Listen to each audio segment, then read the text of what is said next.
All right, good morning. So before we get started on today's lecture, a couple of things. First, sorry about missing on Monday. I hope that you were not too disappointed about the lack of a lecture on Monday. You probably spent that time just wondering what to do with your lives, but anyway, hopefully that'll be the last one that I have to miss. Can't make any promises, but I will do my best. All right, so the other thing that I want to talk about briefly is your first exam. So if you've paid attention to the syllabus or read the email that I sent the other night, you know that your first exam is coming up at the end of this week. So it will be available from Friday afternoon until the end of the day on Sunday. I could make it available Friday morning, but since there's a lecture on Friday that will be included in what's possible for you to have to talk about on the exam, I'm going to wait till after class to make it available. So hopefully nobody takes it before they have all the information, at least all the information they can. So I wanted to talk a little bit about the format and kind of what to expect. So first of all, the format is going to be short answer and essay. Those of you who've taken upper level classes from me before will recognize the format. There'll be 6 short answer questions. You'll pick 5 to answer. They'll be worth 10 points each. There will be 2 essay questions. You'll pick one of them to answer, and that will be worth 50 points. So a few things to think about. As just a kind of general idea, the short answers tend to be asking you questions about specific readings or specific lectures, specific theories, specific ideas that we've covered. The essay is going to ask you to put things together across several lectures, several readings, to try to build an argument. Okay.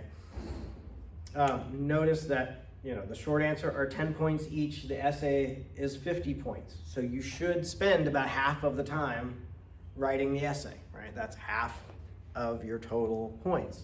Okay. And it should be longer than a short answer response. Okay. But let me talk a little bit more about kind of what I'm looking for in each. So in terms of the short answer, what I want to make sure that you do is take the questions literally. Okay, so if the question says define, just define what I'm looking for, right? If the question asks for an example, give me an example. If it says list these things, list them. But don't feel like you need to give me more than I'm actually asking for in the question, okay? You've got 50 minutes to take the exam. It's a limited amount of time. And if you spend a lot of time giving me background details on a short answer question, you're probably gonna run out of time on the essay. All right, so, it's nice, it's impressive if you give me a huge answer on a short answer that shows me that you paid attention to everything I said about that issue, but that's not really gonna help you. I can't give you more than 10 points, and I've probably given you 10 points for a lot less than that. So just give me what I'm asking for, okay? On the short answer, I am looking for the answer that I gave in class or the answer from the readings, okay? Remember go back and read the test policy on the syllabus, okay? If you rely on AI to answer your question for you, it may give you a really good answer that's not the answer that I'm looking for and not get any points, okay? So make sure you're doing this work yourself. And the other thing is that remember, under that policy, if 2 or more people give me the same answer that I'm not looking for, then I'm going to end up throwing out those people's exams and you're going to have to take an oral exam with me instead. Okay, so use your notes, use information from the lecture, use information from the readings to study. Don't use those things while you're taking the test, right? I want you to treat this like an in-class exam. Sit down and take the exam based on what you've studied, what you've learned in the class so far, all right? But give me what I said in class or what's in the readings, not what you can look up online or get from AI. When it comes to the essays, I do want you to make an argument. I'm gonna be asking you to make an argument, right? So I want you to make an argument. It doesn't have to be one that I would agree with. I'm not gonna grade you based on whether I like the argument that you make. I want to see that you can build a coherent argument, okay? I want to see that you can incorporate information from the class. Again, if it is a brilliant argument, that you could have written on day one of the class without looking at any of the material, you're not going to do well. All right? I want you to show that you can incorporate what we've talked about in class. Now, by the way, it can be incorporating the material to say you have a different take on what's going on, right? I don't care if you disagree with me or disagree with the lecture or disagree with the readings. As long as you show me that you understood what I said in class, you understood what the authors said in the readings, right? You're free to make your argument. Could be everything you've said is wrong. But if you can talk about what I said so that I see that you understood it, and then you make the argument that everything I've said is wrong, that could be a great essay, okay? But again, lots of stuff that doesn't have anything to do with what we've talked about in class, as brilliant as it might be, is not going to be helpful to you, okay? I want you to build an argument that revolves around your understanding of the material from the course, okay? Questions about that?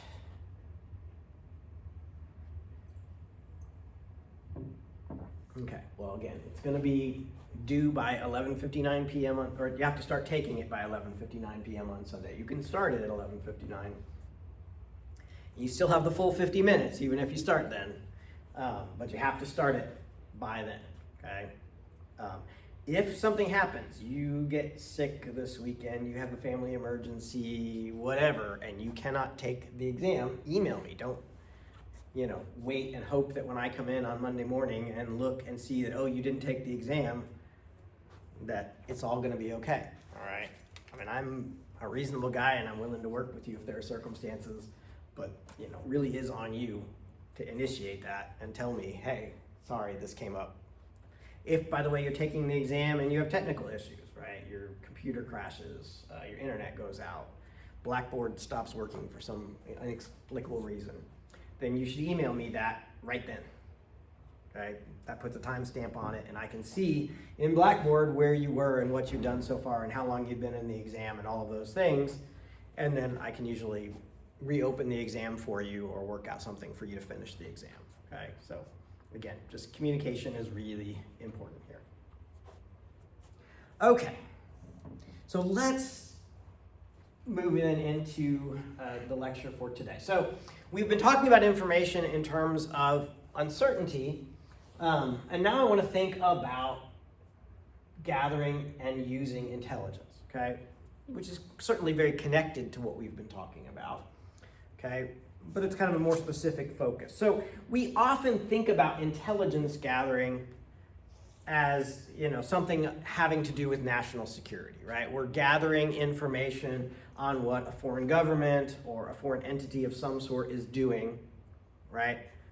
To either improve our national security or to give ourselves a better position in bargaining or something, right? We are, in some ways, dealing with some foreign entity and trying to improve our situation by learning more about what they're doing, what they're thinking, what their capabilities are, etc. Okay? But the difference between gathering intelligence on, say, Iran's nuclear program versus gathering intelligence on meth production in Arkansas versus gathering intelligence on wasteful spending in the federal government is really just a difference of degree, right? It's all about the same thing. There is some question we have, right, where the answers are not obvious, and we need to go out and find a way to gather that information to try to put us in a better position to make good decisions. And I'd point out that there are always challenges involved, even when nobody that we're trying to gather intelligence on is actively trying to hide that information from us. So I want to give you an example of a problem that policymakers deal with on a regular basis, okay? So we have all sorts of programs in the United States, federal level, state level, local level, trying to deal with homelessness, okay? It's an issue. We have lots of programs aimed at trying to help people who are homeless. And of course, one basic piece of information we would want to know is how many homeless people are there living in the United States? If you're going to design a program aimed to help people who are homeless, knowing how many people need help is just kind of the most basic piece of information you'd want to start with, right? But I want you to think about the difficulty involved in answering that question. and why you should take any estimate that you ever have heard about the number of homeless people living in the United States with at least a little bit of a grain of salt. Okay? Because how do we count the number of homeless people? I mean, obviously, and I'm not trying to be tongue-in-cheek here, we can't mail them a survey. Right? We can't post something and say, hey, if you're homeless, raise your hand. Right? And expect that we get responses all across the country that's going to tell us how many people there are. And so if you really want to know, right, you really want to know how many people are homeless, you have to go out and count them. But that is an incredibly difficult thing to do, right? So homeless people are not necessarily going to be standing still for the duration of the time that you want to count. So if you're in a big city, right, you're in Chicago, you're in New York, you want to count the number of homeless people in New York or Chicago, right? If I just started walking through the city counting people, right, well, first, of many problems we'll talk about, one problem is, people who are homeless are moving around just like anybody else, right? So how do I know I'm not double counting somebody? How do I know I didn't miss somebody as I was walking through the city counting, right? And they ended up coming behind me where I didn't see them the first time, right? Some homeless people are going to be actively actually trying to hide. I said this is where they're not actively trying to hide, but there are homeless people who are actively trying to hide, right? Whether they have realistically been, say, hassled by the police and want to avoid attention, since mental illness is a major component of homelessness. You can have people who are just paranoid, schizophrenic, and they see somebody walking through counting and they don't want to be counted because they don't know what's going on and they have fears about what you're there to do, right? They may actively be trying to hide from you seeing them. But there's also just not like, they're all wearing a sign, right? So if I'm going and actually trying to count homeless people, right, I'm going to have to make a judgment call on some people that I see, right? Is this person actually homeless or not, right? Now, again, I could go up and ask, hey, I happened to notice you on the street and I thought maybe you were homeless. I just wanted to ask, are you actually homeless? That might not go over very well, right, with some people, even if they are homeless, and it might not give me good information. Again, if I'm paranoid and you come and ask me, hey, I was wondering, are you homeless? I'm probably going to say no, right, because I'm concerned about what it is that you're trying to get at. Why are you asking me this question, right? So what actually happens, at least in some cases, I've seen this, organized in Little Rock when there was a count like this a few years ago, is that you get a lot of volunteers, you kind of divide the downtown into a grid, and then say you get a volunteer on every block, if you can get that many people, and then at the same time you go and you count, well, how many homeless people are on that block, right? And that helps with the people who are moving around, right? Because if we're all doing the count at the same time, well, unless you're like sprinting from one block to the next, you're only going to be on one block for that short period of time where you're being counted. But it doesn't correct for people who are trying to remain hidden. It doesn't correct for people who may not be obviously homeless, that you have to try to figure out if they're homeless or not, right?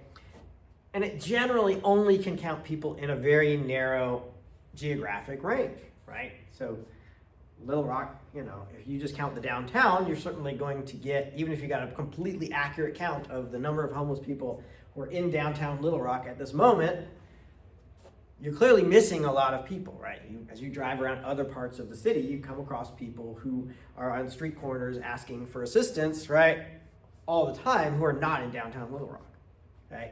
And unless you have so many volunteers that you can get every single block of every single street all across the city, you're absolutely going to miss people that way, right?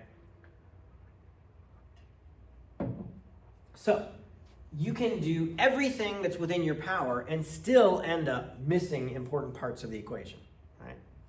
There might be people that you count as homeless who aren't. There may be people that you don't count as homeless who are. And there may be people that you just never see, and you never even have an opportunity to count them, okay?